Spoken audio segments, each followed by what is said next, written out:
As we go through life, we often collect not only things that are physical, but also habits, thoughts, and relationships that are heavy on our souls. As Stoic philosophers, we are guided by the wisdom of looking at our lives with a clear eye and asking ourselves what really serves our highest good. Marcus Aurelius, a great example of Stoic thought, once asked, "Is this necessary?" This simple but profound question can help us clear out our lives of things that aren't necessary or that are hurtful. But what are these things that we need to let go of? Why do we hold on to patterns and connections that make us feel bad instead of good? It's not outside events that bother us, but how we think about them, as the scriptures teach. Seneca said it so well, "We suffer more often in our imaginations than in real life." This means that we are prisoners of our perceptions, stuck in habits and responses that we don't think about. Imagine a life where every day isn't filled with the noise of regrets from the past or the clamor of worries about the future, but with a peaceful presence of mind. Imagine a road where you aren't tossed around by the storm of comparisons or sucked into the sea of social media's constant demands. Think about breaking free from the chains of bad relationships, impulsive actions, and the never-ending search for perfection. What would your life be like if you decided to quietly get rid of these burdens one by one, embracing the Stoic virtues of courage and wisdom? Truth and moderation. Come with me on this journey of self-reflection as we look at the 11 things you need to get rid of from your life in silence. Inspired by the timeless wisdom of Stoicism, let's find out how letting go can lead to a fuller, more meaningful life that is grounded in the present and free of the shadows of unhelpful attachments and beliefs. Message: if you are ready to start an important journey today, click Journey. Number 1. Toxic relationships. Seneca, a great thinker in Stoic philosophy, said, "Associate with people who are likely to make you better." This advice is especially powerful when we think about how toxic relationships can affect our lives. Have you ever felt drained, diminished, or disheartened by someone's presence in your life? That's the weed-like grip of a toxic relationship, stopping your growth and clouding your inner peace. Imagine a garden where each plant represents a different part of your personality. In the presence of nurturing relationships, these plants would represent the parts of your personality that are healthy, blooming with bright colors, but add a weed that represents a toxic relationship and watch how it aggressively wraps itself around the plants, denying them nutrients, sunlight, and the very thing that makes them grow. Just as the gardener carefully removes these weeds to keep the garden's harmony, we must also be able to spot and avoid relationships that only get in the way of our growth. Take a moment to think about it. Are there relationships in your life that feel more like pulling weeds than caring for them? Seneca's words encourage us to find people who make our lives better and help us grow and be resilient by quietly removing ourselves from harmful influences. We're not just staying away from bad things. We're actively choosing a road that fits with our values and leads to peace, happiness, and success. I urge you to bravely look at your relationships with the help of Stoic ideals. Ask yourself, do these connections reflect the values I hold dear? Do they help me grow and be happy? And then practice the Stoic practice of being mindful. As you try to live a peaceful life, keep in mind that sometimes the deepest changes happen in silence. Let's grow a garden of relationships that not only lives but thrives, embodying the essence of Stoic wisdom and inner peace. For someone to be in a toxic relationship, it has to hurt their emotional, mental, or physical health. People with these traits act in ways that are cruel, controlling, and manipulative. To protect your mental health and general happiness, you need to know how to spot the signs of a bad relationship. The main goal of this lesson is to teach you how to spot poisonous relationships, what effects they have, and how to deal with them. How to tell if something is toxic. Patterns of control, manipulation, and mental abuse are common in relationships that are harmful. Constant criticizing, not being supported, jealousy, and fights happening a lot are all common signs. The first thing that needs to be done to fix the problem is to spot these red flags. How it affects physical and mental health. Being in a bad relationship can make your mental health worse by causing problems like anxiety, sadness, and low self-esteem. Constant fights and mental abuse can cause a lot of stress, which can show up in the body as headaches, trouble sleeping, and a weaker immune system. When and how to set limits. In any relationship, it's important to set and stick to healthy limits. Boundaries are often ignored in unhealthy relationships, which makes people feel violated and disrespected. Learning to say what you want and what you can't do can help lessen the bad effects of a bad relationship. Ways to deal with things and leave. When living with a bad relationship, it's important to build a support system of friends, family, or a therapist. For people who want to leave a bad relationship, it's important to make a safe exit plan, get professional help, and focus on self-care, getting better and moving on. It takes time and self-compassion to get over a bad relationship. Doing things that help you grow as a person, boosting your self-esteem, and maybe even going to therapy can all help you get better. It's important to learn from the mistake so that it doesn't happen again in future interactions.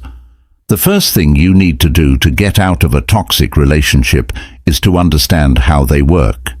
People can get their health back and have healthier, more satisfying relationships in the future if they know the signs, understand how they affect them, and use coping and healing techniques.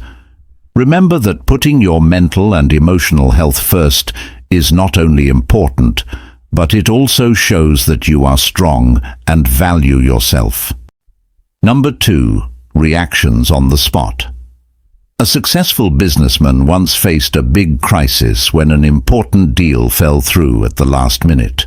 He was furious and frustrated, and he was about to act without thinking, but he stopped himself by remembering Marcus Aurelius's wise words. You have control over your thoughts, not the outside world. Realize this, and you will find strength. Instead of lash out or making a hasty choice, he took a deep breath and stepped back to consider his choices.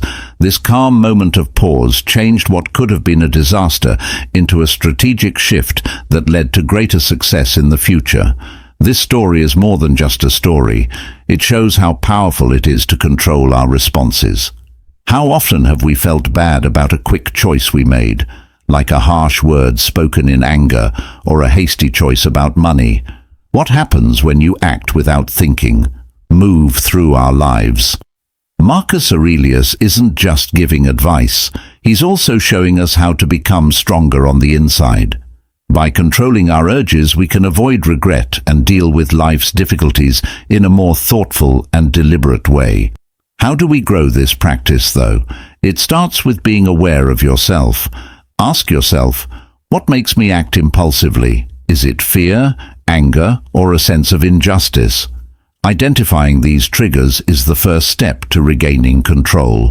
Now think about the last time you acted without thinking. What happened? Thinking about these times can teach us a lot and help us react more calmly in the future. Let's use this knowledge in our everyday lives. The next time you feel like reacting without thinking, stop, take a deep breath, and remember that controlling your mind is the most important thing you can do to live a peaceful, happy, and successful life. Adopt this Stoic practice and watch your life change one thoughtful choice at a time. Number 3. Unhealthy habits. Has anyone ever seen a skilled artist who couldn't get their work done because they were too busy putting it off? Anna is a brilliant painter, but her potential is hidden by her habit of putting off her art because she would rather be distracted by short-term pleasures than pursue her love of painting. What starts out as a harmless habit turns into a difficult obstacle that stops her from expressing herself artistically and growing personally. Epictetus said, "First tell yourself what you would be, and then do what you have to do." This wise advice encourages us to picture our ideal selves, and then systematically get rid of habits that don't support this vision. Bad habits like putting things off, overindulging, or negative thinking keep us stuck in a mediocre life. When Anna realized that putting things off was holding her back, she started making small, constant changes, like putting art ahead of short-term goals. She didn't see results right away, but she kept at it and eventually got back her time and talent. Her paintings were once again full of life and creativity. So I ask you, what habits do you need to break in order to reach your full potential? How can you replace them with actions that are in line with your highest self? Let this be your call to action, an invitation to embrace the Stoic discipline of self-improvement, to create a life full of purpose, happiness, and success. What will you do today to break free from those chains? Please leave your thoughts and stories in the comments. Number 4. Wanting to be perfect. Stoicism says that trying to reach ideal is like chasing the horizon, which is always out of reach. Out of Reach tells the story of a famous artist who, despite all the praise she gets, is never happy with her work. Each brushstroke, instead of being a step toward happiness, becomes a sign that she is not good enough, a never-ending desire for a goal that can't be reached. Seneca's wise words come to life in this powerful example. We are more often scared than hurt, and we suffer more from imagination than from reality. How often have you found yourself in this situation? People who are stuck in a loop of self-criticism and doubt because they want to be perfect give the quest for the flawless presentation. The best meal or relationship shouldn't take away from the joy of the process, the moment, or the experience. Perfectionism steals more than just time. It also steals happiness and success by making us believe that even our best isn't good enough, that our successes are just accidents, and that our failures are terrible. But Stoicism is a beacon of hope, a call to accept our flaws and see them as part of our growth as people. Seneca said it so well, "The poor person is not the one who has little, but the one who wants more." If you apply this to perfectionism, you'll find a way to peace, valuing progress over perfection. We find beauty in our flaws. Taking each step forward and learning from each fall, I urge you to accept this Stoic knowledge. Let go of the idea that you are perfect. Celebrate your progress, love your flaws, and follow the road of practical wisdom. If you do these things, you'll not only find peace and happiness, but you'll also set yourself up for a truly successful life.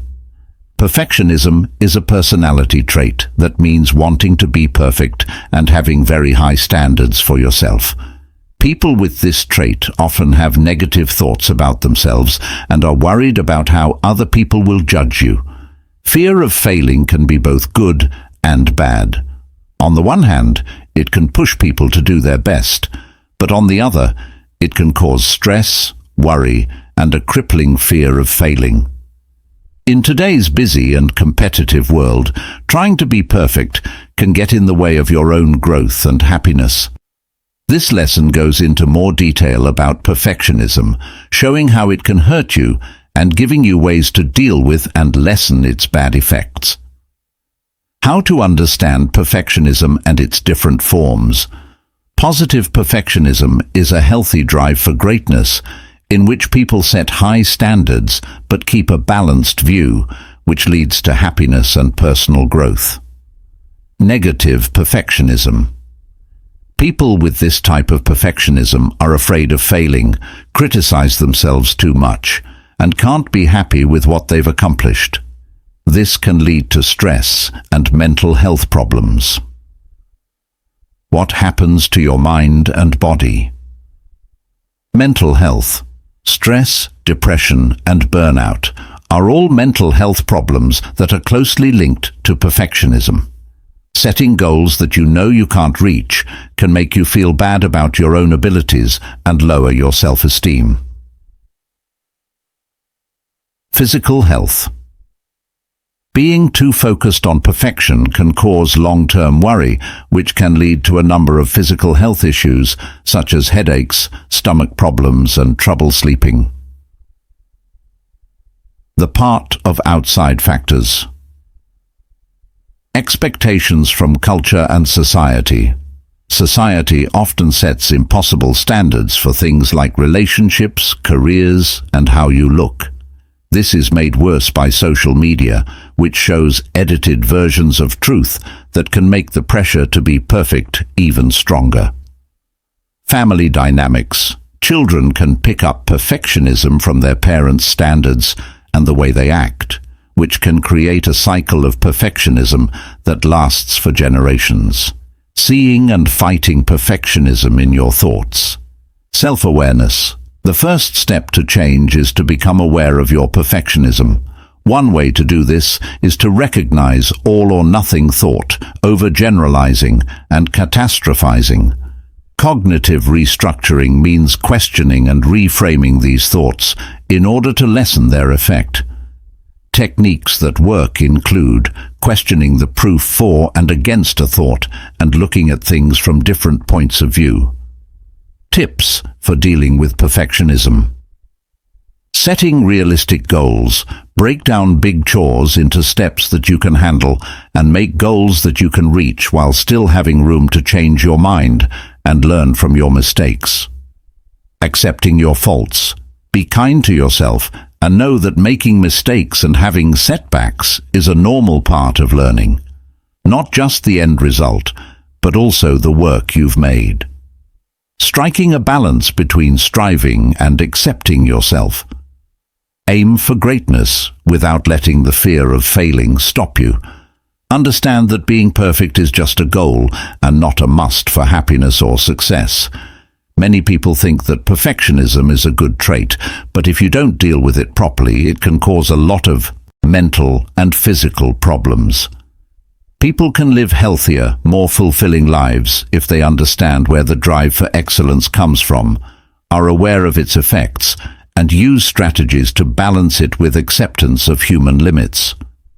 Accepting that mistakes are a normal and useful part of being human is important for personal growth and happiness. Number 5. Procrastination. Remember that time is a resource that you are using up, said Sebastian. This powerful advice gets to the heart of procrastination and makes us think about whether we are really making the most of every moment. Putting things off, time's quiet thief, often hides as a harmless delay, but its effects are huge. It's not just minutes or hours lost. It's the loss of potential, the passing away of chances, and the dying of our inner fire. Think about the talented artist who puts off painting because she's waiting for the perfect time that never comes. Each day that she waits is not just a missed stroke of the brush, but a step away from her masterpiece and possible legacy. Or think about the ambitious businessman who puts off his venture only to see someone else make his idea a reality. Isn't putting things off a form of betrayal of oneself? Why do we put things off? Is it fear of failing, or maybe the safety of the familiar? Marcus Aurelius would ask, is this obstacle not a way to a greater version of myself? When we face our fears and limitations, we break this habit. So how do we break it? Epictetus would tell us to pay attention to the present moment and act with purpose and intention. What little thing can you do today to move closer to your goal? What task have you been putting off that, if done, would bring you closer to your life's vision? Let's not waste time in the darkness of delay. Let's step into the light of action and purpose, because every moment holds the chance for change, growth, and the realization of our full potential. Don't just think about living in the present as a theory. Do it every day. The things you do today will pave the way to a peaceful, happy, and successful life. Number 6. Negative self-talk. How often do we get caught in the tangled vines of negative self-talk, saying over and over again how bad we are and how many times we've failed? Epictetus, a great example of Stoic wisdom, says that what counts is not what happens to you, but how you deal with it. Take a moment to think about the deep truth in these words. Isn't it true that our harshest criticism and opinions are the ones that hurt us the most? She tells herself, "I'm not good enough," which holds her back. Or think of John, an artist with a lot of ability who, held back by the fear of being criticized, says to himself, "I'll never succeed." These stories aren't just thoughts. They shape our reality and tether us to our fears and insecurities. Now ask yourself what bad scripts you're writing in your head. Are they helping you grow or getting in the way of your happiness? Stoicism doesn't just tell us to be strong when faced with problems in the outside world. It also gives us the power to change the way we talk to ourselves. If we see our negative thoughts as opinions and not facts, we can challenge them and replace them with positive affirmations of our strength, resilience, and worth. So, how will you change the way you talk to yourself? Will you feed your mind with kindness and truth? Follow the Stoic path to self-mastery and peace, and remember the path to a peaceful, happy, and successful life. Life doesn't start with changing the world. It starts with changing the way we talk to ourselves. Remember the wise words of Epicurus as you go forward, and let them lead you to a place of self-compassion and real power that lasts. What story are you going to tell yourself today? Have you thought of something meaningful? Please share it with us in the comments part below. Number 7. Things that you own. In our search for happiness, Seneca's wise words ring true. It is not the man who has too little that is poor, but the man who wants more. This quote can help people who are trying to find their way through the rough waters of materialism. Our society's constant focus on more gadgets, more clothes, and more everything makes it easy to lose sight of what real wealth is all about. For example, think about the successful businessman who, despite having a lot of money, found peace of mind by embracing minimalism. His joy had been clouded by his possessions, but in simplicity he found it again. Or think about the artist who chose a simple studio over a fancy mansion because she felt her creativity thrived in the absence of excess. Why do we accumulate so much stuff, and does it really serve us? Stoicism asks us to think about our wants and needs, and to tell the difference between the two. What if giving up the things we don't need could lead us to a source of freedom? Imagine living your life without the need to keep looking for more. How might this freedom change your relationships, your creativity, and your peace of mind? Seneca asks us to rethink our relationship with things, not as a way to give them up, but as a way to find real wealth. Inspired by Stoic wisdom, I urge you to look at your own life and find one material bond you can let go of. Then, watch as the act of letting go brings you a wave of peace and happiness. Accept that simplicity is not a lack of things, but a way to live a peaceful, happy, and truly successful life. People who follow Stoicism think that material things are neutral, meaning they are not inherently good or bad. Stoic thought says that material things can make life easier and more comfortable, but they shouldn't be what makes you happy or give you a sense of self-worth. Stoicism says that true happiness comes from within and can be achieved by developing qualities such as temperance, wisdom, courage, and justice. This way of thinking helps people stay at peace with themselves no matter what is going on around them, like how much money they have or don't have. Figuring out what indifferents are. According to the Stoics, things like money, health, and social standing are indifference. Things like these don't make you a better person or make you happier on their own. Insight.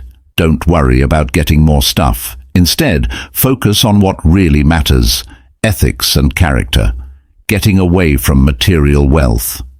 Although having things isn't inherently bad, becoming too attached to them can cause stress and keep you from living a good life. Insight. Get better at seeing your things as tools that you can use for good but aren't necessary for a happy life. What simplicity and moderation can do for you to escape the stress of living a lavish lifestyle and the trap of excessive materialism. It's best to live simply and value moderation. Insight. Embrace simplicity to make room in your mind and heart for more important things, being thankful for what you have. Practicing gratitude helps you stop thinking about what you don't have and start enjoying what you do have, which makes you happier. Insight. Remind yourself often of how important things like relationships and personal growth are in life.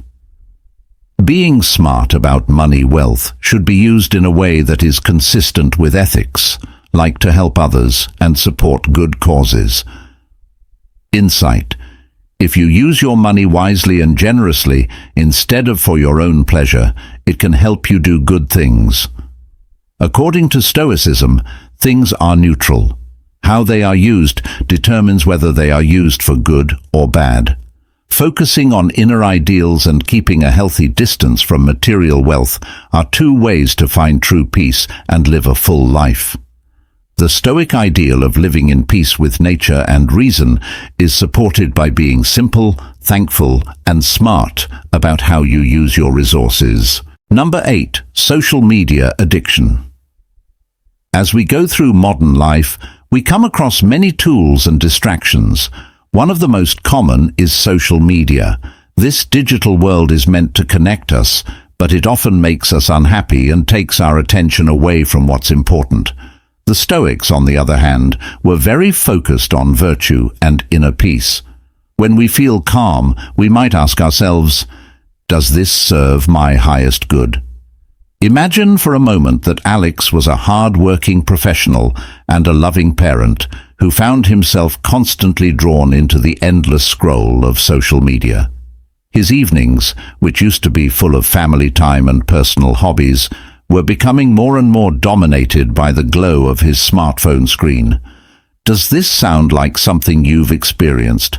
Has your phone ever pulled you away from the things that really matter, like Alex did? Seneca once said that we are more often scared than hurt, and that we suffer more in our minds than in real life. This rings true when we think about how our online profiles make us worry and compare ourselves to others. In its attempt to keep us interested, social media often makes our fears and insecurities worse, pulling us away from the calm, logical path of inner peace. But what if you decided to limit your digital interactions starting today?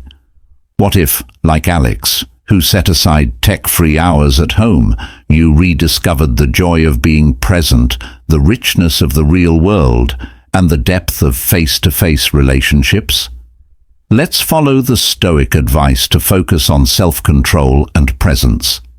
Let's ask ourselves what our online interactions are really worth, and choose actions that are in line with our highest good.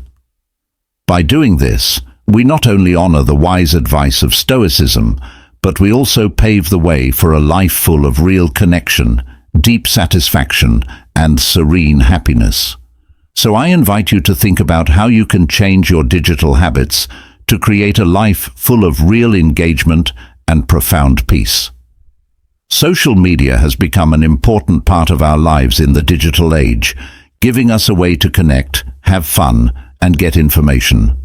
That being said, the popularity of social media has also led to a problem that worries people: social media addiction.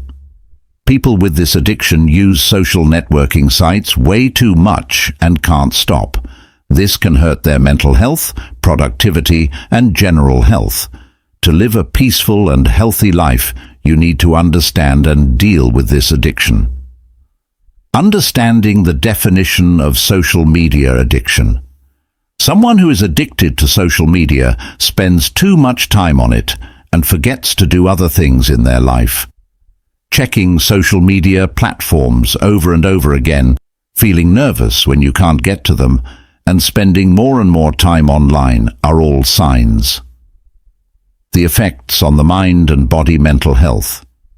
Because you're always comparing yourself to others on social media, using it too much can make you anxious, depressed, and lonely. Physical health. Spending too much time in front of a screen can lead to problems like eye strain, bad balance, and trouble sleeping. How it affects relationships and work productivity. Social media can be a big distraction that makes it harder to concentrate and work well at work or school. Relationships. Too much use can make you forget about real-life relationships, which can make your time with family and friends less enjoyable. Ways to keep your social media use in check. Put time limits on. To cut down on time spent on social media, use apps or tools that come with your phone. Put down no-phone zones. Set times or places, like during meals or before bed, when you won't be using social media. Getting kids to have good digital habits. Use social media. Mindfully, when you use social media, be aware of how it affects your mood and health. Other things to do. Spend time on hobbies, exercise, or social events that don't involve screens. Addiction to social media is a modern problem that needs to be recognized and dealt with before it gets out of hand. People can regain their time and mental health by learning about its effects and changing unhealthy habits, leading to a more peaceful and satisfying life. Number 9. Comparison. Comparison is a sneaky thief of joy that often shows up in our lives, stealing our peace of mind and changing how we see our own successes. Marcus Aurelius, a great example of Stoic wisdom, says, "Do not waste your time on things you cannot control or influence." This wise old advice really hits home in this day and age, when social media is constantly showing us glimpses of other people's lives, tempting us to compare our own. Take the example of a young business owner who, despite the success of her own innovative startups, is jealous of her peers' supposedly overnight successes. Every time she looks at her social media feed, it makes her unhappy and makes her music accomplishments look less important. Focusing on her own journey would be her sanctuary. What if she focused her energy on herself instead of looking outward? She could celebrate her growth and learn from the unique problems she faced. Why do we base our sense of self-worth on what other people have done? Wouldn't it be more logical to measure our progress by our own personal growth instead of the temporary standards of social approval? Marcus Aurelius makes us think about how important external approval is in the grand scheme of things. Let's work together to grow a garden of self-contentment, where our worth is not a shadow cast by others, but a light that shines from within. By doing this, we not only honor the essence of Stoic philosophy, but also pave the way for a life full of genuine happiness, authentic happiness, and deep peace. Number 10. Regret and guilt. You might be stuck in a whirlwind of sorrow and guilt if you think about what could have been or punish yourself for mistakes you made in the past. Stoicism, a theory based on realism and toughness, gives us a freeing view on these self-made chains. Seneca is a great example of this. World wisely observed that to regret one's own experiences is to stop one's own growth.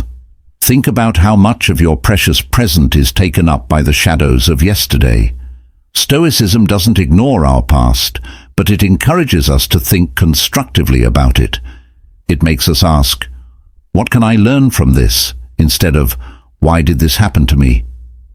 Think of, when you let go of sorrow and guilt, you free yourself and make room for growth, happiness, and success.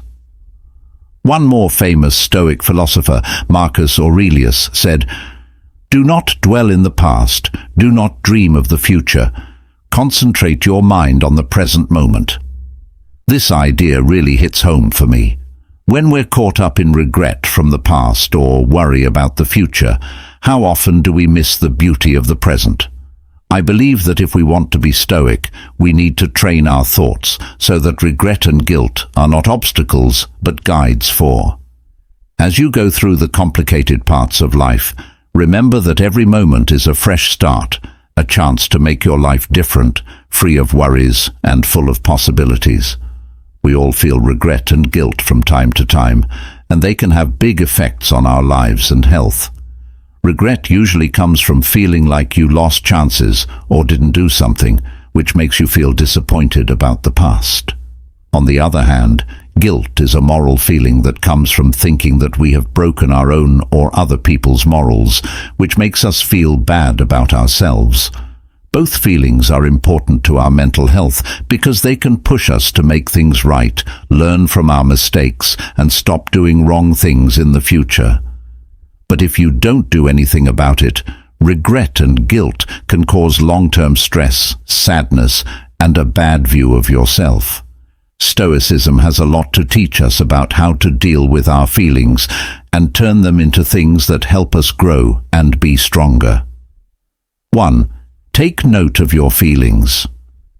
The first thing you need to do to deal with sorrow and guilt is to recognize and accept them without judging them. Know that these things are a normal part of being human. Stoic insight. For inner peace, Stoicism says we must accept what we can't change, such as our mistakes and the way they made us feel. 2. Think about the past and learn from it. This means using your sorrow and guilt as chances to think about the past. Figure out what went wrong and what you can do better next time. Stoic insight. Marcus Aurelius said that every mistake is a chance to learn more about ourselves and do better next time. Regret turns into knowledge when you think about it. 3. Pay attention to what you can change. Turn your mind away from the past, which you can't change, and toward the present and the future, which you can. Figure out what you can do right now to fix any problems or make things better. Stoic insight. Epictetus said it was important to focus on what we could change, our actions and reactions, rather than dwelling on what we couldn't. 4. Show kindness and forgiveness to yourself. To explain, be kind and understanding to yourself the way you would be with a friend. Let go of the things you did wrong in the past and know that they don't define who you are. Stoic insight. Seneca told us that everyone makes mistakes, even the smartest ones, so we should be kind to ourselves because that's just how people are. 5. Do something good. Turn the lessons you've learned from feeling guilty or regretful into activities that are good and helpful. This could mean making things right, making new plans, or altering how you act. Stoic insight. According to Stoicism, we should learn from our mistakes and use them to make a path of virtue and meaningful activity in the world. By taking these steps to deal with regret and guilt, we can turn them from things that make us feel bad into strong tools for growth and strength. By taking a Stoic view, we can accept our past, learn from it, and focus on living a life that is in line with our goals and values. Number 11. Limiting beliefs. The things that bother men are not the things themselves, but how they see themselves. Epictetus says it so well when he talks about limited beliefs. These thoughts aren't just thoughts. They're the invisible chains that hold us back from reaching our full potential. For example, there's a young artist who thought she could never be great at her craft because she hadn't gone to art school. This belief stifled her creativity until she decided to challenge it. Over time, she saw her natural talent and unique perspective, which eventually earned her recognition in the art world. Now, ask yourself what limiting beliefs are holding you back. Are they really reflections of your abilities, or are they just shadows of your fears and bad memories? Remember that you have the power to change your story, just like the artist. Marcus Aurelius once said, "Our life is what our thoughts make it." This is a call to action to examine and reshape our thoughts to create a life of fulfillment and success. It's not enough to just reject negative thoughts. We need to actively shape empowering beliefs that are in line with our goals and values. I invite you to join me on this life-changing journey. Think of one limiting belief you have about yourself. Replace it with an empowering belief and do something every day to reinforce this new perspective. Your beliefs shape your reality, so choose them wisely and watch as your world changes right in front of your eyes as we go through the 11 things you must delete from your life in silence. We've adopted the timeless wisdom of Stoic philosophy to help us live a life of peace, purpose, and resilience. As Marcus Aurelius said, "A happy life is all within yourself in your way of thinking." This means consciously getting rid of bad relationships, impulsive actions, and other things that hurt you. In our hearts we grow a garden of peace and quiet. Stoicism isn't about hiding who we really are. It's about freeing ourselves from the chains of bad habits and thoughts. Let's take these lessons to heart and try to live a life full of peace, courage, and knowledge. Take these lessons to heart and let them show you the way to a peaceful, happy, and humane life. If today's journey with the Stoic philosophy has moved you, please like the video and leave a comment. Also, don't forget to subscribe to the channel so you don't miss any future videos we share. Goodbye, and see you soon.